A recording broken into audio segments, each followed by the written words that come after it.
마태복음 6장 5절에서 15절입니다. 또 너희는 기도할 때 외식하는 자와 같이 하지 말라. 그들은 사람에게 보이려고 회당과 큰 거리 여기에 서서 기도하기를 좋아하느니라. 내가 진실로 너희에게 이르노니 그들은 자기 상을 이미 받았느니라. 너는 기도할 때 네 골방에 들어가 문을 닫고 은밀한 중에 계신 네 아버지께 기도하라. 은밀한 중에 보시는 네 아버지께서 갚으시리라. 또 기도할 때 이방인과 같이 중언부언하지 말라. 그들은 말을 많이 하여야 들으실 줄 생각하느니라. 그러므로 그들을 본받지 말라. 구하기 전에 너희에게 있어야 할 것을 하나님 너희 아버지께서 아시느니라. 그러므로 너희는 이렇게 기도하라. 하늘에 계신 우리 아버지여, 이름이 거룩히 여김을 받으시오며 나라가 임하옵시며 뜻이 하늘에서 이루어진 것 같이 땅에서도 이루어지이다. 오늘 우리에게 일용할 양식을 주옵시고 우리가 우리에게 죄진 자를 사하여 준 것 같이 우리 죄를 사하여 주옵시고 우리를 시험에 들게 하지 마옵시고 다만 악에서 구하시옵소서. 나라와 권세와 영광이 아버지께 영원히 있사옵나이다. 아멘. 너희가 사람의 잘못을 용서하면 너희 하늘 아버지께서도 너희 잘못을 용서하시려니와 너희가 사람의 잘못을 용서하지 아니하면 너희 아버지께서도 너희 잘못을 용서하지 아니하시리라. 아멘. 산상수훈 한가운데 예수께서 제자들에게 이 기도를 가르쳤습니다. 기도할 때 사람에게 보이려고 하지 말고 또 말을 많이 해야 된다 생각하지 말고 골방에서 은밀한 중에 보시는 하나님께 기도하라. 그리고 너희는 이렇게 기도하라 하고 기도를 가르쳤습니다. 왜 그 은밀함이 필요한가? 하나님은 왜 은밀한 중에 보시는가 하는 겁니다. 우리는 은밀한 중에 보시는 분 앞에 살아야 되기 때문입니다. 사람에게 보이려고 기도하는 사람들, 왜 사람에게 보이려고 그러는가? 보이지 않는 하나님은 의식이 되지 않기 때문에 그렇습니다. 그렇기 때문에 보이는 사람을 의식하고 살게 됩니다. 우리가 은밀한 중에 보시는 하나님을 의식하고 살지 않으면 사람에게 보이는 것이 전부가 되어버립니다. 그래서 우리는 이런 말을 많이 해왔습니다. 보이지 않는 하나님은 잘 모르겠고 사람에게 나타난 하나님만 내가 확실히 알 수 있는 하나님이다. 이런 얘기들을 많이 해왔습니다. 어찌 보면은 그 말이 솔직한 말 같고 하지만은 실제적으로 중요한 부분이 그런 말로 인해서 지워지게 됩니다. 그 보이는 것, 우리가 인식할 수 있는 것은 지극히 제한된 것입니다. 그 인식하는 것만 다라고 생각한다면은 하나님을 내 인식 속에, 내 이해 속에 가두게 됩니다. 보이지 않는 하나님은 모르겠다 해버리기 때문에 하나님을 의식하지 않고 살게 되고 보이는 사람 앞에서 외식하게 되고 내 속을 누가 보고 있다는 생각을 안 하면은 속은 내 본성에 내맡겨지게 됩니다. 본성대로 생각하고 내 하고 싶은 대로 생각하고 이럴 수밖에 없습니다. 그래서 이 기도는 보이지 않는 하나님 앞에서 하는 은밀한 행위입니다. 보이지 않는 분 앞에서 하는 것이기 때문에 물론 이제 통성 기도도 있고 대표 기도도 있고 하지만은 큰 길거리가 아니라 골방에서 문을 닫고 하는 것이고 빛을 비추는 것처럼 세상에 영향을 미치기 위한 행동이 아니고 우리 마음 깊이 하나님에게만 주의를 기울이는 그런 행위입니다. 그래서 마태복음 5장도 중요하지만은 6장도 우리에게 너무나 중요한 필요한 부분입니다. 보이지 않지만 하나님을 의식하고 살아갈 때 우리는 보이지 않는 부분까지 정결하지 않을 수 없고 우리는 드러내놓고 하나님 앞에 드러나진 삶으로 그렇게 살 수밖에 없습니다. 예, 우리는 이제 하나님이 우리 중심을 보신다고 믿기 때문에 어떤 기도의 어떤 형식을 취하느냐 하는 것은 이제 중요하지 않다고 생각하고 때로는 그런 거를 무시합니다. 보통 이제 교회 다니는 사람들은 이제 경건한 그리스도인들은 눈을 뜨면 기도하고 뭐 식사만 앞에 놓여지면 기도하고 커피 한 잔만 봐도 기도를 하고 이제 그렇게 때마다 이제 하루를 마쳐도 또 감사 기도를 하고 회개하고 간구하고 늘 기도가 가장 믿음의 삶의 가장 중요한 부분이 되어 있습니다. 근데 우리는 이제 그렇게 아무리 하더라도 어떻게 쉬지 않고 기도할 수 있냐? 깰 때, 잘 때, 밥 먹을 때 다 기도해도 쉬지 않고 하는 것이 아니라 쉬는 틈이 생기죠. 그렇게 해도. 그래서 우리 무시로 성령 안에서 깨어 기도하라 이런 말들을 이제 중요하게 생각하고 사는데 그렇지만 이제 실제로 이런 기도의 어떤 형태나 형식이 없는 사람은 정말 무시로 성령 안에서 깨어 기도하냐? 정말 쉬지 않고 기도하냐? 오히려 내 생각대로 내 생각이 내 마음대로 흘러가는 시간이 실제로는 더 많은 것이요. 하나님을 의식하지 않고 사는 시간이 더 많아지게 된다는 겁니다. 그래서 사람은 하나님 앞에 사는 시간보다도 실제로 대부분 자기에게 집중하고 자기 문제의 생각이 쏠리게 돼 있습니다. 그렇기 때문에 이제 기도의 형식을 가지든지 무시로 성령 안에서 깨어 기도하든지 하나님 앞에 내가 깨어 있고 하나님을 의식하고 있는 그 시간은 그 자체가 복된 시간이죠.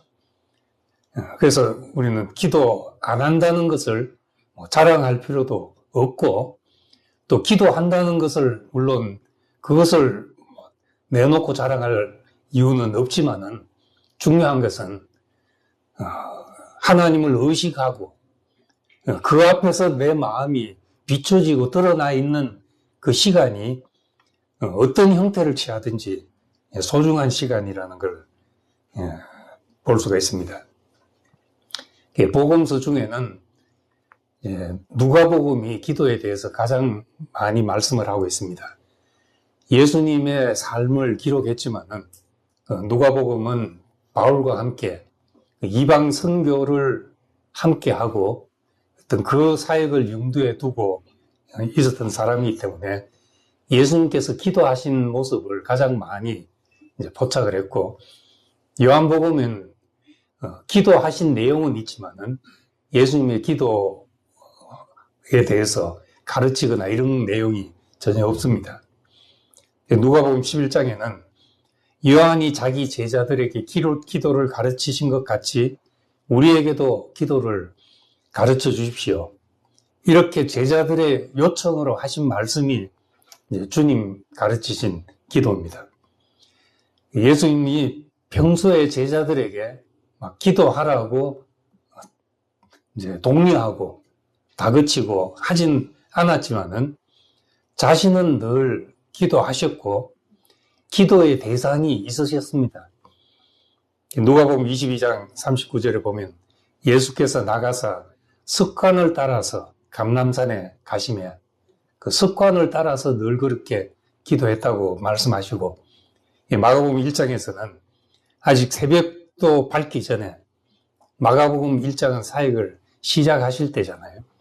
새벽도 밝기 전에 예수께서 나가 한적한 곳에 가서 거기서 기도하시더니 이렇게 이제 그분은 기도의 대상 앞에 늘 계셨던 겁니다.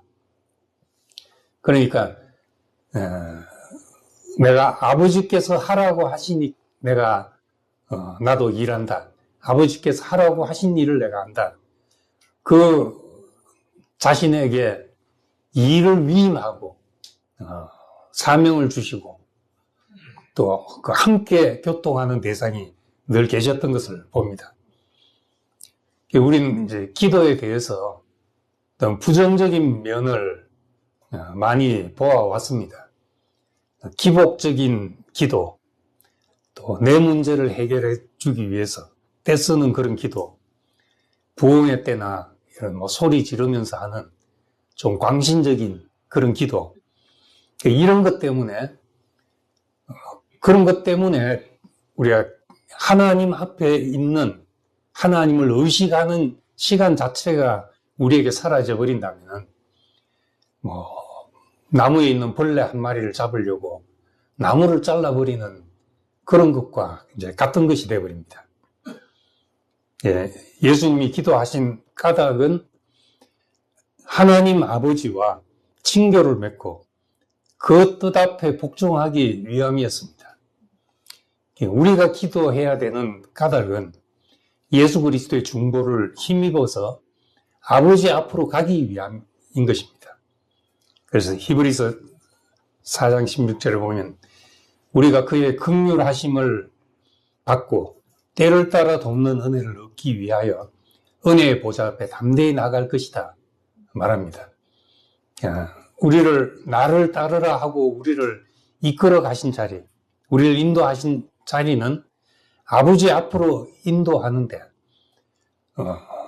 보이는 하나님, 예수님이 예수님을 보고 따라갔지만은 그분은 궁극적으로 우리를 아버지 앞으로 이끌려고 했습니다. 그래서 마지막에는 제자들이 예수님만 보고 가고 여기가 좋사오니 하고 머물려 했기 때문에 내가 떠나는 것이 너에게 유익이라. 떠나면 보혜사 성령이 너를 이끌어서 모든 진리 가운데로 인도하시고 나는 가서 너희를 위하여 처소를 예비하고 나 있는 곳에 너희를 인도하시겠다. 그 자리가 바로 아버지 앞에서 살아가는 그런 자리입니다. 사람은 생각이 그냥 멈춰 있을 수가 없습니다. 잠자는 시간 외에는 의식은 항상 돌아가고 뭔가를 생각하게 되어 있습니다.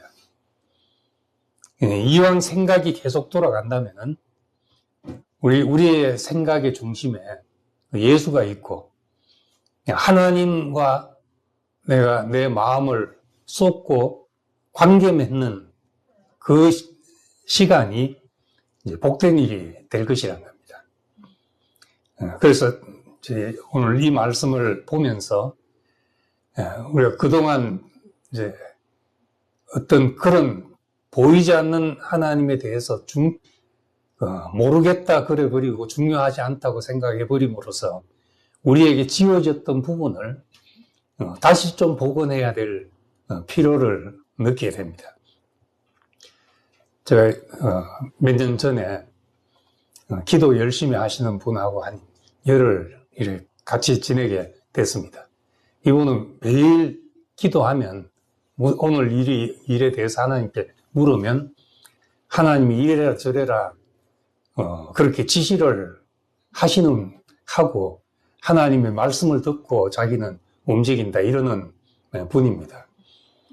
이제 그런 분에 대해서 저는 평소 생각하기를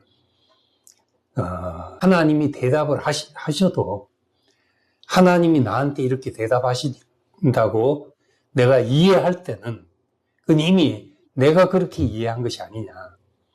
하나님이 한국말 쓰는 분도 아니고 영어 쓰는 분도 아닌데 어떻게 하나님의 말씀을 알아듣냐. 결국 그 사람만큼 알아듣게 되는 거죠. 그 사람만큼. 그래서 어떤 의미에서 보면은 자문자답이고 철학자들이 기독교를 비판하면서 하는 말은 결국은 하나님이란 것도 나를 투사시켜서 이제 그걸 내가 받아 말하는 것이니까 결국은 그것은 자기 자신이다. 이렇게 생각하기도 합니다. 근데 이제 그분을 보면서 한 가지 그런 조금 저는 어떤 광신적이라고도 볼 수 있고 지나치다고도 생각할 수 있는 사람인데 이제 한편으로는 그렇게 사는 것이 자기 생각에 골똘한 것보다 또 낫지 않겠나 이런 생각도 드는 거예요. 그냥 내가 나 혼자 생각하고 나 혼자 골똘하게 고민하는 것보다 그래도 하나님에 대한 의식이 있어서 그 앞에 내놓고 내 뜻대로 하지 않으려는 그런 생각을 가지고 살아가는 것만 해도 그냥 혼자 생각하고 혼자 답하는 것보다는 낫지 않겠나 이런 생각이 들었습니다. 살면서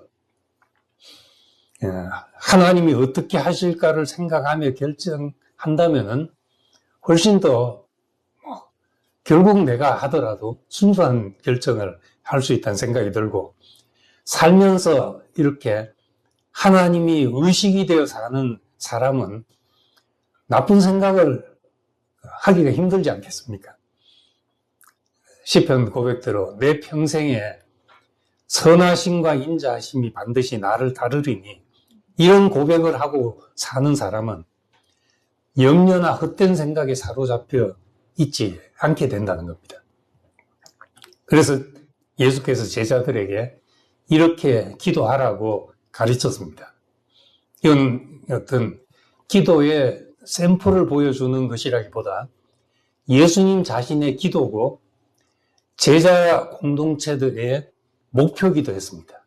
하나님의 나라라는 목표를 향해서 부름받은 사람의 공동의 목표라고 말할 수 있습니다. 처음 말을 시작하면서 하늘에 계신 우리 아버지 이렇게 시작을 합니다. 이 주기도문은 우리를 아버지 앞으로 부르는 모든 관계를 아버지 앞으로 부르는 그런 선언문이라고 할 수가 있습니다. 하늘에 계시고 초월에 있지만은 지배자가 아니라 아버지로서 아버지 안에서만 자녀들이 모두 함께 거할 수가 있습니다. 우리 형제지간에는 이제 저 인간 없었으면 이럴 수도 있잖아요. 마음에 안 들면 친형제라도 할지라도 저거 안 태어났으면 내가 더 좋았을 텐데 이런 생각을 할 수도 있습니다. 나만 그렇게 생각한 게 아니라 반대로 나보고도 그렇게 생각할 수 있는 거죠. 나를 향해서 저 인간 없었으면 이런 사람이 또 있을 수가 있는 것이거든요. 그래서 만약에 아버지 마음이 없으면 우리끼리는 콩가루 집안이 되기가 참 쉽습니다. 아버지만이 다 있어야 된다고 말하는 것이요. 부모만 열 손가락 깨물면 안 아픈 손가락이 없다 이렇게 하는데 다른 손가락들은 하나 잘라내면 속이 시원하겠다 이렇게 생각하는 것과 같은 것이죠.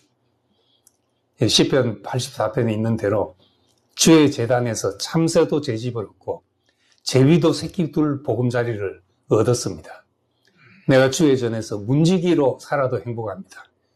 그 안에서 아버지의 집 안에서 미물이라 할지라도 다 있을 이유가 있게 하시는 이 부르심이 우리를 복된 관계로 부르시는 것이니까 하늘에 계신 우리 아버지 이런 선언은 우리 제자들이 각처에서 부름받은 제자들이 한 몸을 이루고 살아가는데 너무나 중요한 선언과도 같습니다.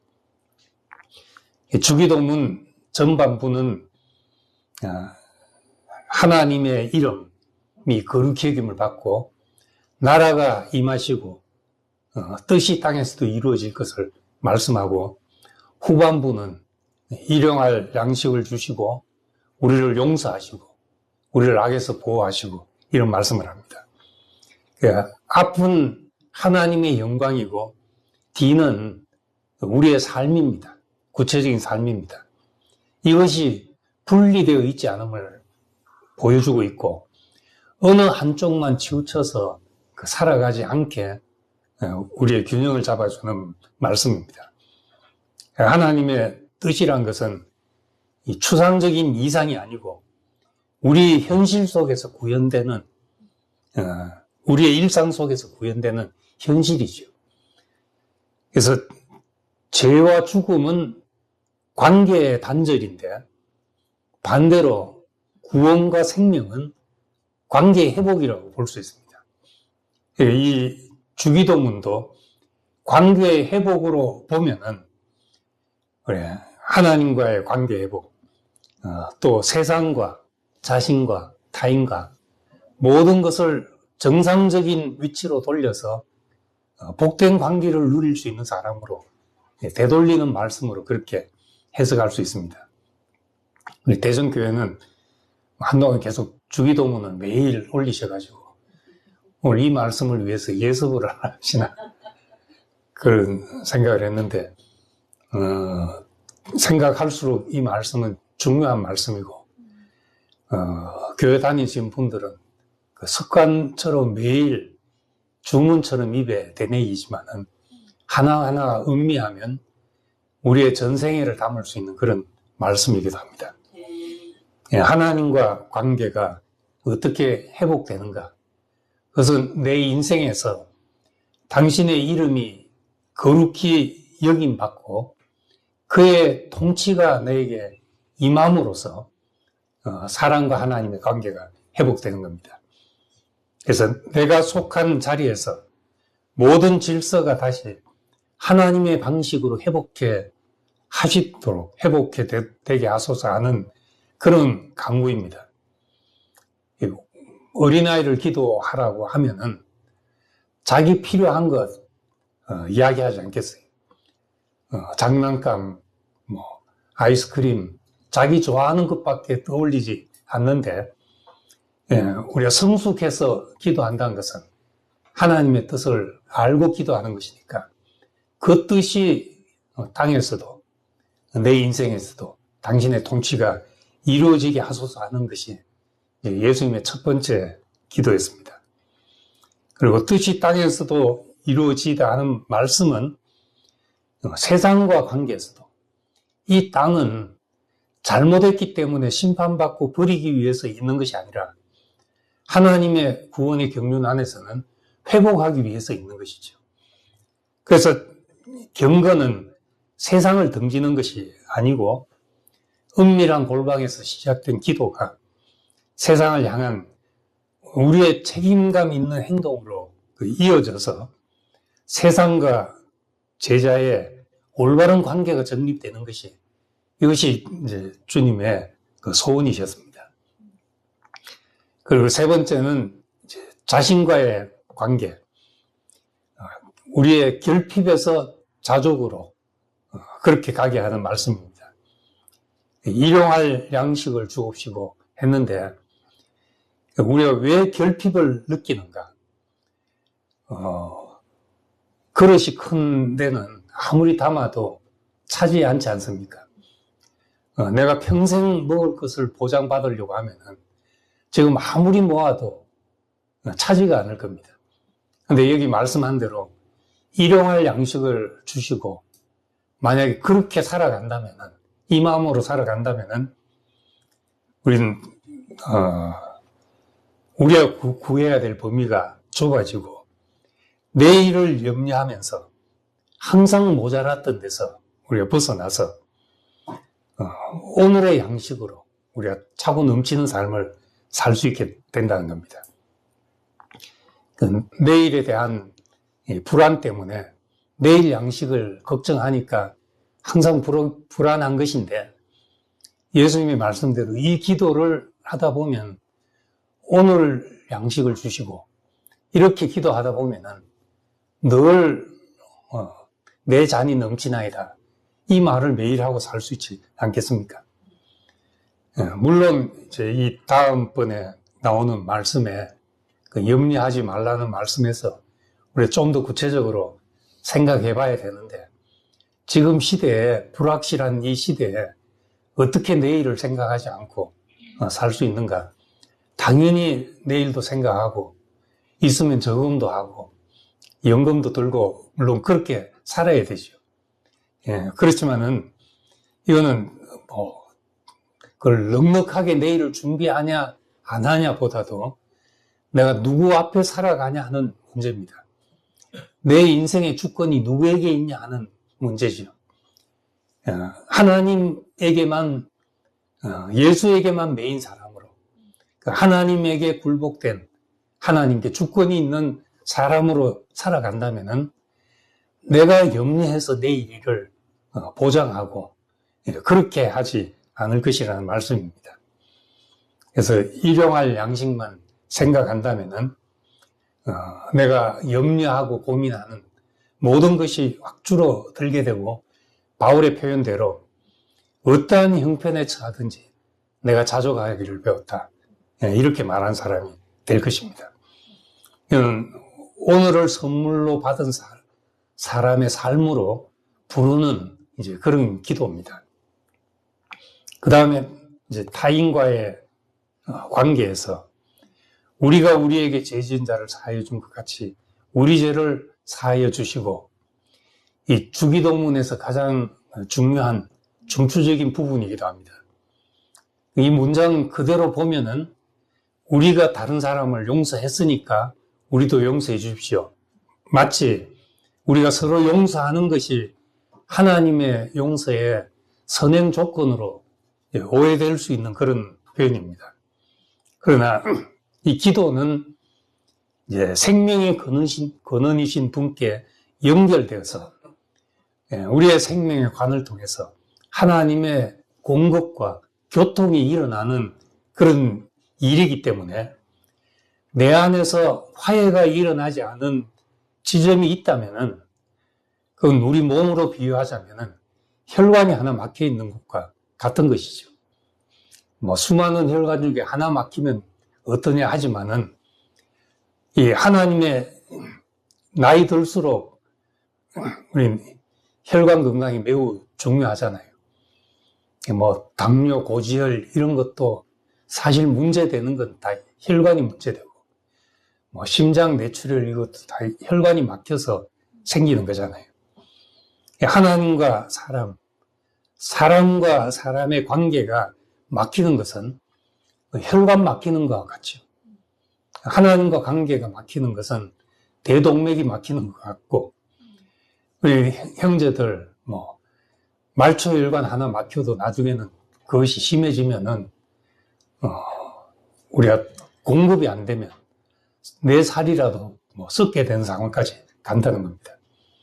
그래서 이 하나님의 용서는 실제적으로 우리가 우리에게 잘못한 사람을 용서하는 문제로 나타나게 된다는 겁니다. 앞장 5장에서 말씀했듯이 예물을 제단에 드리다가 형제에게 원망 들을 만한 일이 있는 줄 생각나거든 화해 먼저 하고 와야 된다, 이런 말씀을 합니다. 그 막혀 있는 것이 하나 막혀 있는 것이 우리가 살아가는데 문제 안 될 수도 있지만은 그것이 결국은 모든 것을 막는, 방해하는 것이 되는 것이요. 실제로 마음에 걸려 있고 용서가 안 되는 이 문제가 속에 하나라도 있으면은 내 마음이 고갈되기가 참 쉽고 우리 마음에 흘러야 될 생수의 강이 마르는 경우가 많습니다. 그래서 우리가 우리에게 죄 진 자를 사하여 준 같이 우리 죄를 사하여 주옵시고, 이 대목이 주기도문을 하나 하다 보면은 늘 떡떡 막히는 부분일 수 있습니다. 항상 우리에게는 모든 관계가 다 원만하고 이러기가 쉽지 않잖아요. 혈관 어디 하나 막혀 있을 수 있는데 그게 문제 안 될 것 같지만 결국은 우리 생명의 흐름을 다 막는 일이기 때문에 주님이 가르치신 이 짧은 기도 안에 이 대목을 말씀하고 있다는 것은 우리가 교회로 살아가고 예수의 부름 안에 살아가는데 중요하게 고려해야 되는 부분이기도 합니다. 여러분, 시험에 들게 하지 마시고 했는데 이 사탄은 교묘하게 우리 마음을 상하게 해서 생명의 흐름을 끊습니다. 사실은 문제되는 일들이 큰 일이 아니거든요. 다 작은 일이고 알고 보면 내 기분 상한 거죠. 그리고 자존심 상하고 이것이 사실은 모든 것을 다 부술 수 있는 그런 힘이 됩니다. 야고보서에 보면은 그 작은 혀가 그 온 몸을 불사를 수 있다. 나중엔 생의 바퀴를 불사르게 된다. 그 조그만 그것이 이렇게 하는 것처럼 그 사람은 어떤 일이 생길 때 많은 이유를 대지만은 그 이유의 근본 뿌리는 사실 아주 작은 거죠. 내 마음이 상했다 그것이거든요. 누굽니까? 가인의 마음이 상하니까 동생이라도 죽이는 이런 일이 벌어지는데 알고 보면은 아무것도 아니고 적은 일인데도 그런 일이 생길 수 있습니다. 그래서 우리는 그럴 수 있는 존재이기 때문에 작은 감정에 의해서 내 인생 전체가 송두리째 흔들릴 수 있는 그런 존재이기 때문에 시험에 들게 하지 마시고 하는 기도를 우리 늘 할 필요가 있습니다. 그리고 예수님은 이 주기도문 직후에 이제 다시 용서 이야기를 했습니다. 마지막으로 이제 이렇게 기도하라고 말씀하시고 나서 너희가 사람의 잘못을 용서하면 너희 하늘에 계신 아버지께서 너희 잘못을 용서하시려니와 너희가 사람의 잘못을 용서하지 아니하면 너희 아버지께서도 너희 잘못을 용서하지 아니하신다.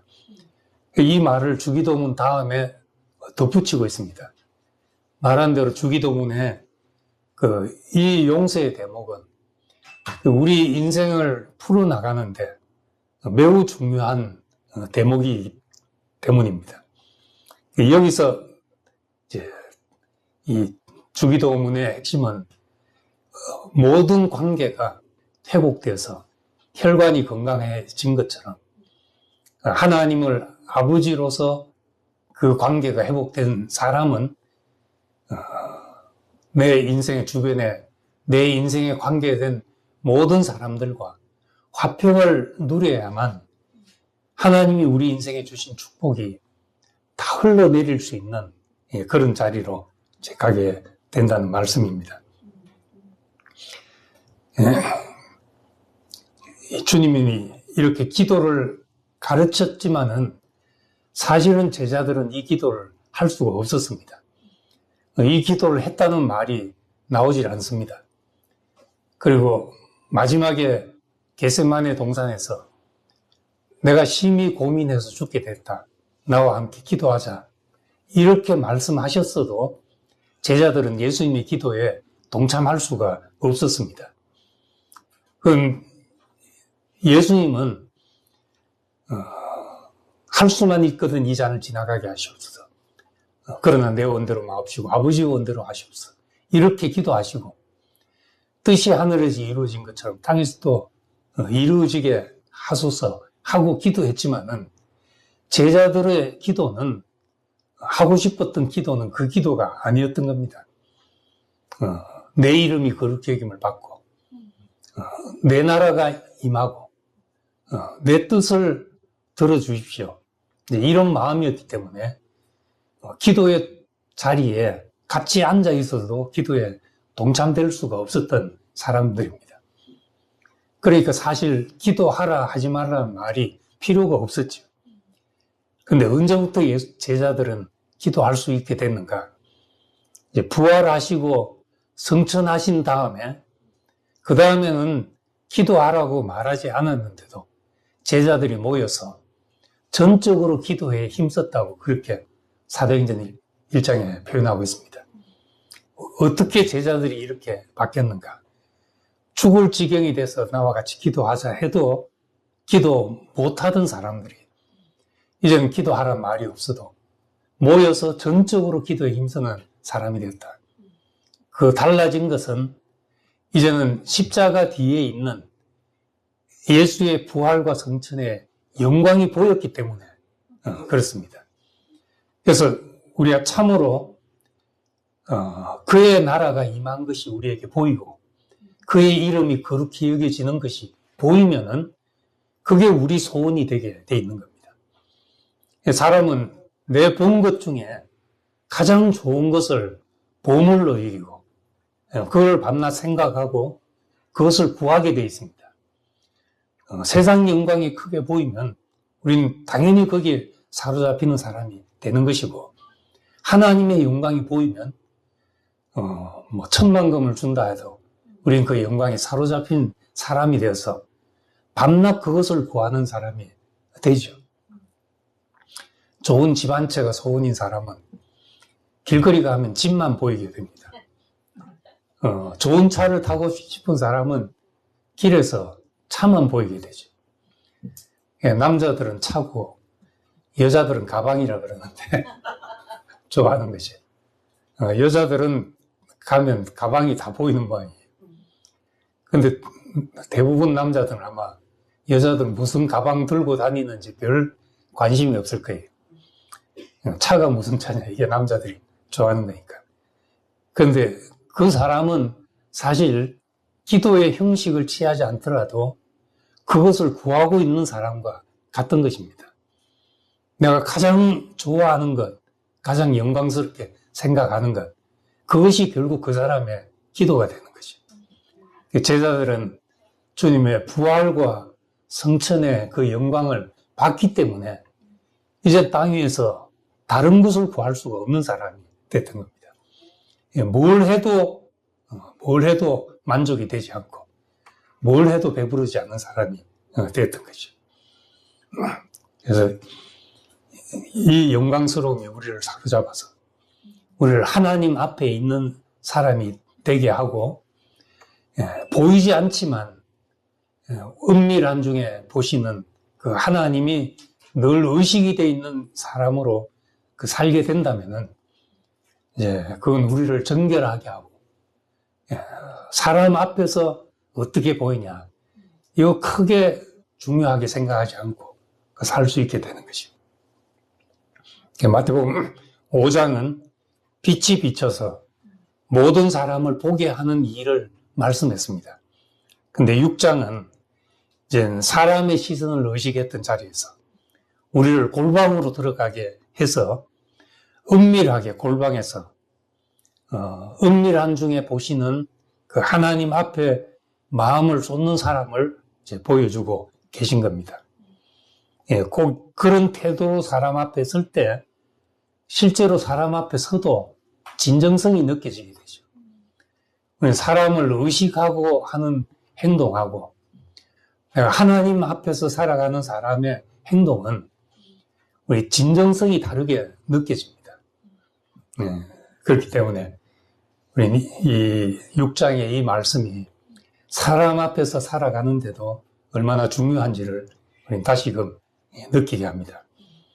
그 매일 이 주님이 가르치신 기도만 의식하고 살아도 우리는 은밀한 중에 보시는 하나님 앞에서 살게 되고 또 내가 염려하고 생각할 문제를 지금 내 앞에 있는 것으로 국한시키고 살게 되고 어디에서 누구에게서 막혀 있는지를 생각하면서 사는 사람이 되게 되죠. 그래서 이 주님 가르치신 기도가 우리의 정말 일상이 되어서 꼭 주기도문을 주문처럼 외우지 않더라도 이것이 일상 우리에게 늘 의식이 되어 있는 그런 사람으로 살게 되기를 소망합니다. 네. 기도하겠습니다.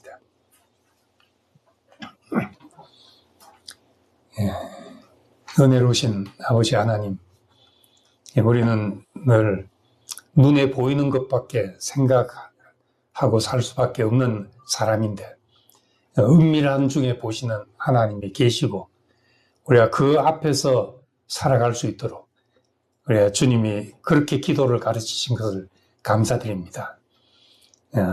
주님께서 우리를 보고 계시기에 사람에게 판단받는 것이나 인정받는 것이 우리가 덜 중요한 사람이 되고 그 위에서 자유로운 사람이 되고 그래 보이지 않는 은밀한 중에 보신 하나님 앞에서 나를 정결하게 드릴 수밖에 없도록 그렇게 우리를 부르신 것을 감사드립니다.